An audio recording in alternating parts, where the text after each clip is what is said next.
Hello friend, all field command channel में आपका स्वागत है। 7265 का यह बोर्ड है और इस बोर्ड में यहाँ एक आईसी यूज़ किया गया है जिसका नंबर है TDA 7265 है। जबकि यहाँ दो आईसी यूज़ किए गए हैं जिनका नंबर होता है 2030 है। इन तीनों आईसीयू का यूज़ यहाँ कमज़ोर ऑडियो को एम्पलीफाई करने के लिए किया गया है, यानी कि कमज़ोर आवाज़ को शक्तिशाली करने के लिए इन तीनों आईसीयू का यूज़ किया गया है। इसका यूज़ यहाँ पर ब्रिज एम्पलीफायर के रूप में किया गया है। ब्रिज मोड में इस आईसी का यूज़ किया गया है और इस आईसी से जो कुल 11 पिन निकले होते हैं, तो पिनों का गिनती करने के लिए देखेंगे कि आईसी के लिखे हुए भाग को सामने और लीक को नीचे करने के बाद में यहाँ से पिनों गिनती स्टार्ट करेंगे। तो यहाँ पर पिन नंबर 1 होगा, इसके बाद पिन नंबर 2, 3, 4, 5, 6, 7, 8, 9, 10 और ये 11। और ये जो दो आईसी लगे हुए हैं यहाँ पर, तो इन दोनों आईसीओ का यहाँ से पिन नंबर 1 स्टार्ट होगा और इस आईसी में भी पिन नंबर 1 यहाँ से स्टार्ट होगा। एक के बाद 2, इसके बाद 3, 4, 5 और इस आईसी में भी यहाँ से पिन नंबर 1, 2, 3, 4 और 5 है। यहाँ पर एक और आईसी यूज़ किया गया है प्री एम्पलीफायर के रूप में। देखेंगे कि एक यहाँ आईसी यूज़ किया गया है। इस आईसी से कुल 8 पिन निकले होते हैं। यहाँ से पिन नंबर 1, 2, 3 और 4 के बाद देखेंगे इधर 5, 6, 7 और 8 है। कुल 8 पिन निकले होते हैं। तो किसी भी आईसी को, चाहे वो ये आईसी हो और चाहे यहाँ दोनों आईसी हो, चाहे ये आईसी हो, इन सभी आईसीओ को काम करने के लिए सप्लाई देना होता है। और सप्लाई देने के लिए यहाँ देखेंगे कि इसी बोर्ड में यहाँ से लेकर यहाँ तक पावर सप्लाई बना होता है। और पावर सप्लाई के लिए यहाँ पर 12 वोल्ट की ट्रांसफार्मर के द्वारा सप्लाई देते हैं। और जब सप्लाई देते हैं एसी, तो उस एसी को डीसी में बदलने के लिए यहाँ पर 4 डायोड यूज़ में लाते हैं और इन चारों डायोड के द्वारा एसी वोल्ट को डीसी में बदला जाता है। और बदलने के बाद में फ़िल्टर करने के लिए यहाँ देखेंगे कि 2 कैपेसिटर यूज़ किए गए हैं और इन दोनों कैपेसिटर के द्वारा सप्लाई को फ़िल्टर करते हुए इस पावर सप्लाई के आउटपुट से ड्यूल सप्लाई आउट होती है। ड्यूल सप्लाई का मतलब है कि इस पावर सप्लाई से डबल सप्लाई आउट होगी। जब इस बोर्ड को पीसीबी साइड से देखेंगे तो यहाँ 3 जो टर्मिनल बने होते हैं, इन तीनों टर्मिनल को एसी वोल्ट की सप्लाई देते हैं। 12 वोल्ट, 0 वोल्ट और 12 वोल्ट की सप्लाई देते हैं। तो यहाँ पर 12 0 12 12 0 12 वोल्ट की सप्लाई कहाँ से देते हैं? तो ट्रांसफार्मर ले लेंगे 12 0 12 5 एम्पियर का और ट्रांसफार्मर के द्वारा ही यहाँ पर सप्लाई देंगे 12 0 12 वोल्ट की सप्लाई। तो यहाँ पर जो 12 वोल्ट की जो एसी देंगे, उस एसी को डीसी बदलने के लिए देखेंगे कि यहाँ से यहाँ एक डायोड लगा होता है और जिस डायोड के द्वारा यहाँ पर पॉजिटिव सप्लाई प्राप्त होगी। और इसी लाइन में देखेंगे कि यहाँ से यहाँ एक और डायोड लगा होता है और इस डायोड के द्वारा यहाँ पर नेगेटिव सप्लाई प्राप्त होती है। और ये जो यहाँ पर जो 12 वोल्ट देते हैं, 12 वोल्ट की सप्लाई देते हैं एसी, तो एसी में नेगेटिव पॉजिटिव दोनों मिले होते हैं। डायोड के द्वारा यहाँ पर पॉजिटिव सप्लाई प्राप्त होती है, जबकि इस डायोड के द्वारा यहाँ पर नेगेटिव सप्लाई प्राप्त होती है। तो इस प्रकार से यहाँ 2 डायोड के द्वारा यहाँ पर पॉजिटिव सप्लाई प्राप्त होगी और यहाँ 2 डायोड के द्वारा यहाँ पर नेगेटिव सप्लाई प्राप्त होगी। अगर नेगेटिव और पॉजिटिव सप्लाई प्राप्त नहीं हो तो उस स्थिति में खराबी या तो यहाँ दिया जाने वाला एसी वोल्ट की होगी या यहाँ लगे हुए चारों डायोड में से किसी एक की होगी। मल्टीमीटर को सबसे पहले एसी 750 के रेंज में फिट कर दिए और फिट करने के बाद यहाँ इस बोर्ड को सप्लाई देते हुए और चेक करेंगे कि यहाँ पर एसी सप्लाई प्राप्त हो रही है कि नहीं हो रही है। तो देखिए यहाँ से लेकर यहाँ तक 12 वोल्ट की लगभग सप्लाई मिलनी चाहिए। तो यहाँ पर देख रहे हैं कि लगभग 11 के आसपास सप्लाई प्राप्त हो रही है, 10 से 11 के आसपास सप्लाई प्राप्त हो रही है। कुछ सप्लाई कम है तो ये जो है ट्रांसफार्मर के द्वारा सप्लाई देते हैं। 11 से 12 वोल्ट की सप्लाई यहाँ मिलेगी और साथ ही साथ यहाँ पर मिलेगी। तो अब हम लोग देखेंगे कि यहाँ पर नेगेटिव और पॉजिटिव सप्लाई प्राप्त हो रही है कि नहीं हो रही है। तो इसके लिए मल्टीमीटर को डीसी के रेंज में फिट करेंगे। तो यहाँ मल्टीमीटर को हम लोग 200 वोल्ट डीसी के रेंज में फिट कर दिए और फिट करने के बाद यहाँ चेक करेंगे नेगेटिव है और यहाँ चेक करेंगे पॉजिटिव सप्लाई प्राप्त हो रही कि नहीं हो रही है। तो लगभग 28 के आसपास सप्लाई यहाँ पर मिल रही है। लगभग यहाँ पर 28 से लेकर के 30 के आसपास सप्लाई मिलनी चाहिए, यानी कि 30 वोल्ट के आसपास सप्लाई मिलनी चाहिए। तो यहाँ पर सप्लाई मिल रही है। यहाँ जो ट्रांसफार्मर के 3 टर्मिनल का कनेक्शन करते हैं, तो बीच वाला जो टर्मिनल होता है वो ग्राउंड लाइन से जुड़ा होता है। ट्रांसफार्मर का यहाँ पर 12 0 12 वोल्ट की जो सप्लाई देते हैं, तो बीच वाला टर्मिनल देखेंगे कि ऐसे होते हुए यहाँ से होते हुए ये लंबी एवं चौड़ी पट्टी के लाइन से जुड़ा होता है और यहाँ से एक जंपर के द्वारा और फिर एक जंपर के द्वारा, यहाँ से एक जंपर के द्वारा और फिर एक जंपर के द्वारा ये जो बीच वाला जो टर्मिनल होता है ट्रांसफार्मर का, वह ग्राउंड लाइन से जुड़ा होता है, लंबी एवं चौड़ी पट्टी के लाइन से जुड़ा होता है। तो ग्राउंड लाइन में जब मल्टीमीटर के ब्लैक प्रॉप को रख करके और इस मल्टीमीटर को जब डीसी वोल्ट के रेंज में रख करके करके चेक करेंगे यहाँ पर पॉजिटिव लाइन में, तो देखेंगे कि लगभग 14 से 15 वोल्ट की पॉजिटिव सप्लाई प्राप्त होगी। तो देखिए यहाँ जब चेक करेंगे तो लगभग 14 से 15 वोल्ट की पॉजिटिव सप्लाई प्राप्त होगी इस पॉजिटिव लाइन और ग्राउंड लाइन के बीच में जब चेक करेंगे तब। और जब इस ग्राउंड लाइन में और निगेटिव लाइन के बीच में जब चेक करेंगे तो उस स्थिति में जब चेक करेंगे तो मल्टीमीटर के रेड प्रोब को यहाँ रखेंगे, ग्राउंड लाइन में रखेंगे, और ग्राउंड लाइन में मल्टीमीटर के रेड प्रोब पर रख करके जब निगेटिव लाइन में जब चेक करेंगे तो 14 से लेकर के 15 वोल्ट की यहाँ पर निगेटिव सप्लाई प्राप्त होगी। तो यहाँ अगर सप्लाई अगर प्राप्त करना चाहते हैं तो यहाँ पर 14 वोल्ट की निगेटिव और यहाँ पर 14 वोल्ट की पॉजिटिव सप्लाई प्राप्त होगी। और अगर यहाँ से यहाँ की सप्लाई प्राप्त करना चाहते हैं तो उस स्थिति में यहाँ 14 वोल्ट की निगेटिव और यहाँ पर 14 वोल्ट की पॉजिटिव सप्लाई प्राप्त होगी।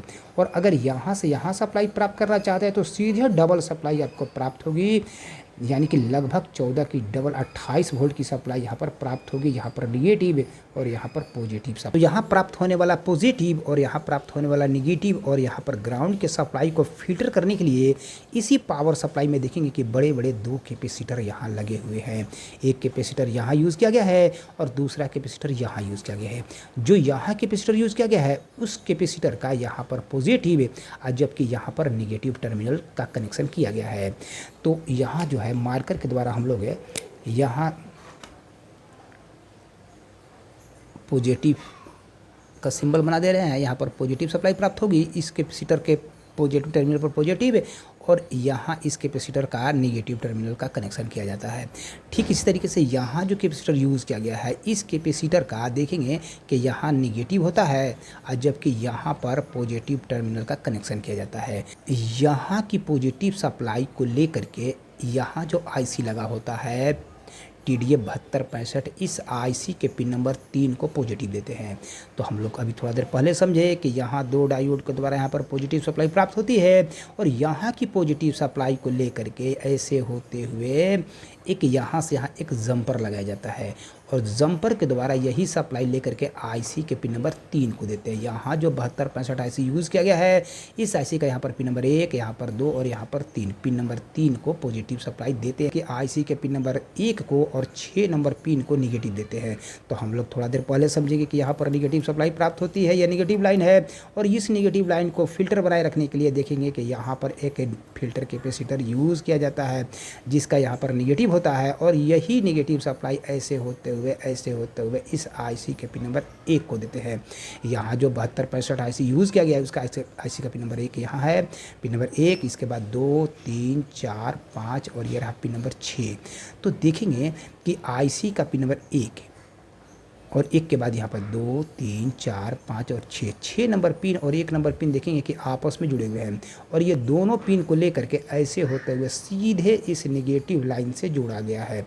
तो अगर यहाँ पर सप्लाई अगर आप चेक करना चाहते हैं मल्टीमीटर के द्वारा तो उस स्थिति में हम लोग मल्टीमीटर के ब्लैक प्रोब को आईसी के पिन नंबर 1 पर रखेंगे। आईसी के पिन नंबर 1 पर निगेटिव देते हैं तो 1 पर रखेंगे ब्लैक प्रोब को, 1 पर रखें या 6 पर रखें, बात बराबर है क्योंकि 1 और 6 दोनों आपस में जुड़े हुए हैं। तो 1 पर निगेटिव रखेंगे और जबकि पॉजिटिव की जांच हम लोग आईसी के पिन नंबर 3 पर करेंगे क्योंकि 3 को पॉजिटिव देते हैं। कहाँ से देते हैं तो ये पॉजिटिव लाइन से यहाँ से एक जंपर के द्वारा आईसी के पिन नंबर 3 को पॉजिटिव देते हैं। तो यहाँ जब चेक करेंगे ऐसे होते हुए तो यहाँ पर देखेंगे कि 28 के आसपास सप्लाई मल्टीमीटर में शो हो रही है। 28 से लेकर के 30 के आसपास सप्लाई यहाँ पर प्राप्त होनी चाहिए। आईसी को काम करने के लिए 1 नंबर और 6 नंबर पिन को निगेटिव दिए और जबकि 3 नंबर पिन को पॉजिटिव दिए। इस आईसी को ग्राउंड की भी सप्लाई देते हैं, वो पिन नंबर 9 को देते हैं। तो गिनेंगे यहाँ से पिन नंबर 1, 2, 3, 4, 5, 6, 7, 8 और ये रहा 9 नंबर पिन ग्राउंड लाइन से जुड़ा होता है। अभी थोड़ा देर पहले समझेंगे कि यहाँ ट्रांसफार्मर का बीच वाला टर्मिनल ग्राउंड लाइन से जुड़ा होता है। तो ये बीच वाला टर्मिनल से ग्राउंड की सप्लाई लेकर के ऐसे होते हुए यहाँ से एक जंपर के द्वारा और फिर एक जंपर के द्वारा, 2 जंपर के द्वारा यही ग्राउंड की सप्लाई ऐसे होते हुए इसी सप्लाई लाइन को लेकर के आईसी के पिन नंबर 9 को देते हैं। ये पिन नंबर 9 हो गया, ये 10 और ये पिन नंबर 11। जब ग्राउंड लाइन में मल्टीमीटर के ब्लैक प्रोब को रखेंगे यानी कि आईसी के पिन नंबर 9 पर जब मल्टीमीटर के ब्लैक प्रोब को रखेंगे और 3 पर रखेंगे जब रेड प्रोब को, तो उस स्थिति में 14 से 15 वोल्ट की सप्लाई प्राप्त होगी। तो देख रहे हैं कि लगभग 14 से 15 वोल्ट के आसपास सप्लाई प्राप्त हो रही है और अगर निगेटिव लाइन में चेक करना चाहते हैं तो उस स्थिति में मल्टीमीटर के प्रोब को चेंज कर देंगे और ग्राउंड लाइन मल्टीमीटर का रेड प्रोब को रखेंगे और आईसी के पिन नंबर 3 और 6 नंबर पिन पर जब चेक करेंगे तो 14 से 15 वोल्ट की यहाँ पर निगेटिव पिन नंबर 1 पर भी और पिन नंबर 6 पर मिलनी चाहिए। यहाँ जो दो कैपेसिटर यूज़ किए गए हैं, इन दो कैपेसिटर के देखेंगे कि दो टर्मिनल आपस में ग्राउंड लाइन से जुड़े होते हैं। तो देखेंगे कि इस कैपेसिटर का निगेटिव है और इस कैपेसिटर का पॉजिटिव टर्मिनल आपस में एक जंपर के द्वारा देखेंगे कि दोनों टर्मिनल आपस में जंपर के द्वारा जुड़े हुए हैं। तो जहाँ दो कैपेसिटर जो बड़े बड़े दो कैपेसिटर लगे होते हैं, अगर दो कैपेसिटरों के जहाँ पर नेगेटिव और पॉजिटिव टर्मिनल आपस में जुड़े होते हैं उस लाइन को ही हम लोग ग्राउंड लाइन मानते हैं। और ये देखेंगे कि ऐसे होते हुए ग्राउंड लाइन से जुड़ा हुई लाइन है। तो ग्राउंड लाइन किसे मानेंगे? जहाँ पर दो बड़े बड़े कैपेसिटर जो लगे होंगे उन दो कैपेसिटरों के टर्मिनल आपस में जुड़े होते हैं उसको ग्राउंड लाइन मानते हैं। और ग्राउंड लाइन की सप्लाई ऐसे होते हुए यहाँ से जंपर के द्वारा आईसी के पिन नंबर ऐसे होते हुए इस पिन नंबर 9 को देते हैं। ये जो दो आईसी लगे हुए हैं 2030 से ऑडियो एम्पलीफायर के रूप में, तो इस आईसी का पिन नंबर 1 यहाँ है, 1 के बाद यहाँ पर 2, 3, 4 और ये पिन नंबर 5 है। इस आईसी का भी पिन नंबर 1, 2, 3, 4 और ये पिन नंबर 5 हुआ। पावर सप्लाई से निकलने वाली पॉजिटिव सप्लाई को लेकर के ऐसे होते हुए यहाँ जंपर के द्वारा इस आईसी के पिन नंबर 3 को दिए और यही सप्लाई ऐसे होते हुए इस आईसी के पिन नंबर 5 को दिए काम करने के लिए और ऐसे होते हुए इस आईसी के भी पिन नंबर 5 को पॉजिटिव दिए। जबकि निगेटिव सप्लाई इस आईसी के पिन नंबर 3 को देते हैं और इस आईसी के भी पिन नंबर 3 को देते हैं। तो 1, 2, 3 इसका पिन नंबर 3 और 1, 2, 3 इसका भी पिन नंबर 3। देखेंगे कि यहाँ से एक जंपर के द्वारा इसका पिन नंबर 3 और ये लाइन देखेंगे कि यहाँ से यहाँ फिर एक जंपर के द्वारा इसका भी पिन नंबर 3, दोनों का पिन नंबर 3, दोनों आईसीओ का पिन नंबर 3 ऐसे होते हुए आप देखेंगे कि ऐसे होते हुए निगेटिव लाइन से जुड़े होते हैं। तो यहाँ की निगेटिव सप्लाई ऐसे होते हुए इस आईसी के पिन नंबर 3 पर मिलनी चाहिए, नहीं मिले तो इस जंपर की खराबी हो सकती है। और यहाँ की निगेटिव सप्लाई अगर यहाँ पर नहीं मिले तो इस जंपर की खराबी हो सकती है। तो आइए अब मल्टीमीटर के द्वारा वोल्टेज की जांच करेंगे। तो देखिए मल्टीमीटर के द्वारा जब वोल्टेज की जांच करेंगे तो यहाँ की पॉजिटिव सप्लाई यहाँ पर मल्टीमीटर के ब्लैक प्रोब को निगेटिव लाइन में रखेंगे। आईसी का जब वोल्टेज की जांच करना है तो ब्लैक प्रोब को निगेटिव लाइन में रखेंगे, यहाँ रखेंगे या यहाँ रखेंगे, बात बराबर है। और यहाँ पर पॉजिटिव मिलनी चाहिए और यही पॉजिटिव सप्लाई यहाँ से यहाँ एक जंपर के द्वारा यहाँ मिलनी चाहिए। अगर यहाँ मिले यहाँ नहीं मिले तो इस जंपर की खराबी होगी। और यही सप्लाई ऐसे होते हुए आईसी के पिन नंबर 5 को मिलनी चाहिए। देखेंगे कि ये आईसी के पिन नंबर 5 पर प्राप्त हो रही है और यही सप्लाई ऐसे होते हुए इस आईसी के भी पिन नंबर 5 पर मिलनी चाहिए, तो प्राप्त हो रही है। और जब पॉजिटिव की जांच कर लिए तो अब मल्टीमीटर के रेड प्रोब को परमानेंट पॉजिटिव में रखेंगे और देखेंगे कि यहाँ पर निगेटिव सप्लाई प्राप्त हो रही है। यही निगेटिव सप्लाई यहाँ से ऐसे होते हुए इस लाइन के द्वारा ऐसे होते हुए यहाँ से एक जंपर के द्वारा आईसी के पिन नंबर 3 पर मिलनी चाहिए। और यही निगेटिव सप्लाई इसी लाइन के द्वारा यहाँ से एक जंपर के द्वारा इस आईसी के भी पिन नंबर 3 पर मिलनी चाहिए। तो इस प्रकार से 3 को निगेटिव और 5 को पॉजिटिव सप्लाई दिए। और ये निगेटिव लाइन और ये पॉजिटिव लाइन की सप्लाई को फिल्टर बनाए रखने के लिए यहाँ पर एक कैपेसिटर भी यूज़ करते हैं। यहाँ पर पिन नंबर 1 होता है, इसके बाद 2, यहाँ पर 3 और यहाँ पर पिन नंबर 4 के बाद यहाँ पर पिन नंबर 5, 6 और 7 आपस में जुड़े हुए हैं और ये पिन नंबर 8 है। आईसी के बारे में पहले ही जानते हैं कि इस आईसी के पिन नंबर 4 को निगेटिव देते हैं और जबकि 8 नंबर पिन को पॉजिटिव देते हैं। यहाँ पर पिन नंबर 1, 2, 3, 4 नंबर को निगेटिव है और 8 नंबर को पॉजिटिव देंगे। तो यहाँ पर 4 के बाद यहाँ पर 5, 6, 7 और ये 8 देखेंगे कि यह निगेटिव लाइन है।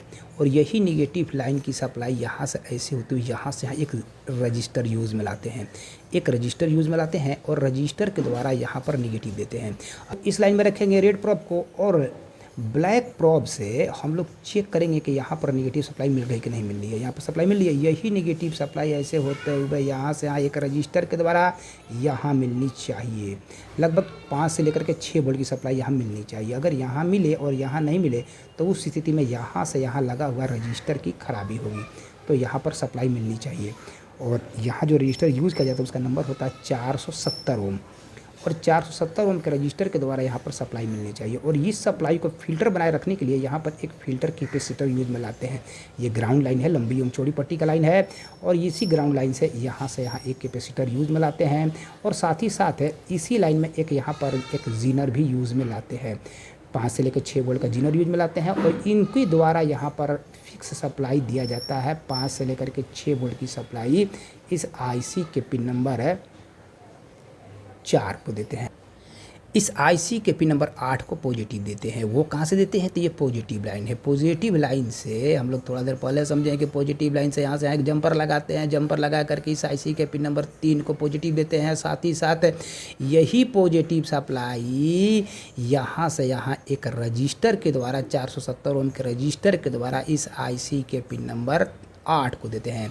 यहाँ पर पिन नंबर 1 2 3 4 5 6 7 और ये 8 ग्राउंड लाइन में मल्टीमीटर के ब्लैक प्रोब को रखेंगे और रेड प्रोब के द्वारा चेक करेंगे सबसे पहले यहाँ की सप्लाई प्राप्त हो रही कि नहीं है। 14 से 15 वोल्ट की सप्लाई यहाँ मिलनी चाहिए। यही सप्लाई ऐसे होते हुए यहाँ से यहाँ जंपर के द्वारा यहाँ मिलनी चाहिए।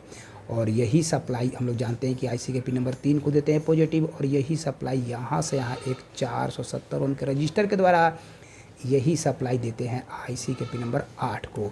8 पर लगभग 5 वोल्ट की सप्लाई मिलनी चाहिए। अगर नहीं मिले तो उस स्थिति में पॉजिटिव लाइन से यहाँ लगा हुआ 470 ओम के रजिस्टर की खराबी होगी, और यहाँ की सप्लाई फिक्स बना रहे इसके लिए देखेंगे कि इस लाइन के साथ है और ये ग्राउंड लाइन के साथ यहाँ पर एक फ़िल्टर करने के लिए कैपेसिटर यूज़ में लाते हैं। और इसी ग्राउंड लाइन से यहाँ एक जीनर यूज़ में लाते हैं। लगभग 6 वोल्ट का जीनर यूज़ में लाते हैं, और जिसके द्वारा यहाँ पर लगभग फिक्स सप्लाई 5 से लेकर के 6 वोल्ट की सप्लाई देते हैं पॉजिटिव, और आईसी के पिन नंबर 4 को निगेटिव देते हैं। तो जब ये पॉजिटिव और निगेटिव लाइन के बीच में सप्लाई की जांच करेंगे तो उस स्थिति में ग्राउंड लाइन का अगर यूज नहीं करेंगे और निगेटिव और पॉजिटिव लाइन के बीच अगर सप्लाई की जांच करेंगे तो मल्टीमीटर के ब्लैक प्रोब को रखेंगे यहाँ पिन नंबर 4 पर, और रेड प्रोब को रखेंगे जब पिन नंबर 8 पर। तो आप देखेंगे कि लगभग जो है 10 से लेकर के 12 वोल्ट की सप्लाई प्राप्त होगी। इस बोर्ड के साथ यूएसबी मॉड्यूल भी यूज़ में लाते हैं। इस प्रकार का यूएसबी मॉड्यूल भी हम लोग यूज़ में लाते हैं। तो यूएसबी मॉड्यूल को सप्लाई देने के लिए यूएसबी मॉड्यूल को 5 वोल्ट की सप्लाई देते हैं। तो यूएसबी मॉड्यूल को सप्लाई देने के लिए देखेंगे कि यहाँ पर एक आईसी यूज़ किया जाता है, 7805 आईसी यूज़ किया जाता है, और इस आईसी के पिन नंबर 1 को पॉजिटिव देते हैं। कहाँ से देते हैं? तो ये पॉजिटिव लाइन है। इसी पॉजिटिव लाइन से यहाँ से एक जंपर के द्वारा पॉजिटिव सप्लाई यहाँ देते हैं। फिर यहाँ से एक डायोड के द्वारा यहाँ पर से ऐसे होते हुए डायोड के द्वारा होते हुए और यहाँ पर एक फ़िल्टर कैपेसिटर के द्वारा सप्लाई को फिल्टर करते हुए 7805 के लेग नंबर 1 को पॉजिटिव देते हैं, जबकि निगेटिव देते हैं। तो यहाँ पर हम लोग मल्टीमीटर के ब्लैक प्रोब को रखेंगे ग्राउंड लाइन में बीच वाले टर्मिनल पर, और यहाँ चेक करेंगे तो लगभग 12 वोल्ट से लेकर के 15 वोल्ट की सप्लाई मिलनी चाहिए। अगर सप्लाई नहीं मिले तो उस स्थिति में यहाँ से यहाँ लगा हुआ जंपर की जांच करेंगे कि जंपर सही है या नहीं है, और जंपर के बाद यहाँ से एक डायोड यूज में लाते हैं, और इस प्रकार से यहाँ पर सप्लाई मिलनी चाहिए। और जब 1 पर सप्लाई मिले इस आईसी के आउटपुट पर लगभग 5 वोल्ट की फिक्स सप्लाई मिलनी चाहिए। तो मल्टीमीटर के ब्लैक प्रोब को रखेंगे ग्राउंड लाइन में, और यहाँ जब चेक करेंगे तो लगभग 5 वोल्ट के आसपास सप्लाई प्राप्त होनी चाहिए। और यही 5 वोल्ट की सप्लाई ऐसे होते हुए यहाँ से पॉजिटिव, जबकि इस बीच वाले टर्मिनल से ग्राउंड लाइन से निगेटिव सप्लाई प्राप्त करते हैं, और यहाँ की सप्लाई को लेकर के यूएसबी मॉड्यूल के सप्लाई टर्मिनल को हम लोग 5 वोल्ट की सप्लाई देते हैं। तो इस प्रकार से 7265 बोर्ड का पावर सप्लाई किस प्रकार से काम करता है उसके बारे में हम लोगों ने समझा। तो आने वाली वीडियो के अंतर्गत आप इन आईसीओ के अन्य सभी पिनों के बारे में भी समझ पाएंगे कि आईसी के किस पिन को इनपुट सिग्नल प्रदान करते हैं और किस पिन से शक्तिशाली सिग्नल प्राप्त करते हैं, और कहाँ स्पीकर कनेक्शन करते हैं और कहाँ वॉल्यूम कंट्रोलर कनेक्शन करते हैं, उसके बारे में विस्तारपूर्वक आप जान पाएंगे। तो थैंक यू वेरी मच जो आपने इस वीडियो को देखने में अपना महत्वपूर्ण समय दिया।